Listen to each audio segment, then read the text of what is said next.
po yung nakakatakot dito sa dagat. Hello, what's up? Good morning mga ka-tribes. Sa lahat po ng viewers natin, magandang umaga po mga ka-tribes. Good morning po. Ayan, andito pa rin po tayo ngayon sa El Nido.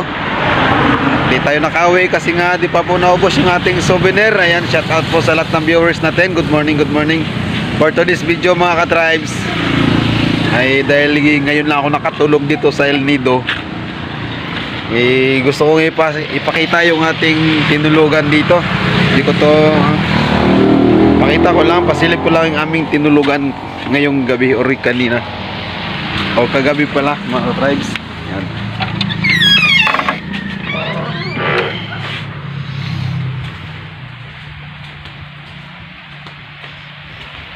Morning. Pasilip ko lang yung tinulugan natin kagabi mga ka-tribes to. Dito ko sa Lads po na ito. Ang ganda dito mga ka-tribes. Hindi ko nababanggitin yung lugar para di sa ito sila utol. Hi, good morning. Good morning. So dito po. Ang ganda dito mga ka-tribes. Ito siya. Ang room po nila dito ay magkano binayaran natin? 1-2 po yung isang gabi.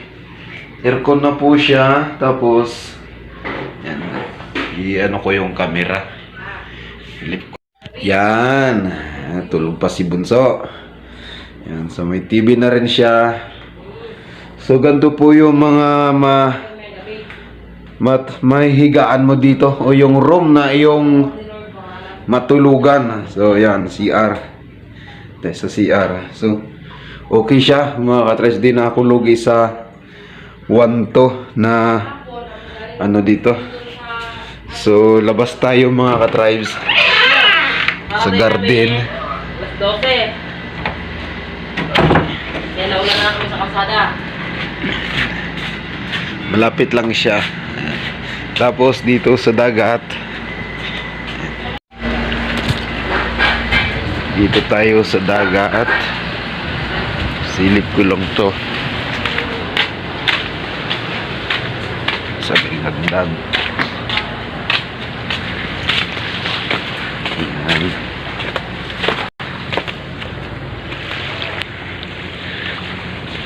So malapit lang talaga siya mga ka-tribes sa dagat. O, diba? Lapit pa siya sa pinakamalaking bato doon. White beach. And then may mga springboard pa. Ayan. Diba ang ganda? Yan po yung mga sinasakyan pag nag-tour island po kayo dito sa El Nido. So kami naman po malabo kami makakapag-tour kasi tayo po ay magtitinda ng ating mga gawang souvenir. Yan. Shout out po sa lahat ng viewers natin. Yan po yung pinakamalaking bato dito mga ka-tribes. Diyan po kinukuha yung pugad ng guano or balin sa sayaw na ginagamot sa binat or ginagawa namang pangpataba ng mga dayuhan. Yung kanyang yung kanyang dumi. Laking bato niyan mga ka-tribes. So yan.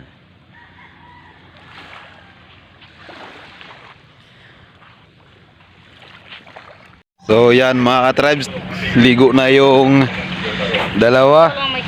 Ay kayo, ayaw nyo magkape? O yan, ano tayo? Share na tayo.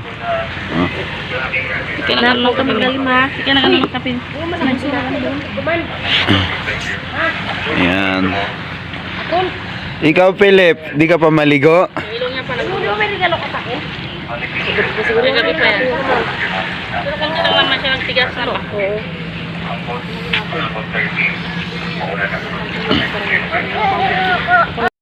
So yun mga ka-tribes, mayroon lang akong ipakita sa inyo na dinampot ng mga naliligo na yan mga ka-tribes, yung aking mga kapatid. Yan. Pakita. Alam nyo ba mga ka-tribes na napakamahal nito sa labas? Parang 150 ang isang ano nito. Yung isang Caltex, yung pulakan. Yan. Ang tawag nila dito ay alala or alaala. Sa atin naman ordinaryong ano ay shells. Yan. Dito nila mga ka-tribes kinuha oh. Yan. Hoy, ikaw naman, pakita nyo yung inyong mga nakita. Ay, Asan na sa'yo? shells. O yan, ang daming shells mga ka-tribes silang nadadampot. Si Mrs. May purpose to, may Hal, ka na, may bungo. patindaw akong ano.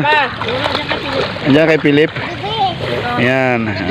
Di patingin daw ako, Lep, patingin. Pakita natin dito dali. Oh, ang dami mga ka-tribes. Oh, oh. Dinampot lang nila dito sa gilid. Yan, ang ganda dito mga ka-tribes, di ba? Ang daming sa umaga pa lang mayroon ka ng ulam. Pwede namin pagkakatahan, gawin namin bracelet yung bahay. Tapos yung laman, pwede na namin kainin. Oh, dagdag negosyo pa. Mga Pinoy. Dagdag business pa mga ka-tribes. Doon kaming katutubo.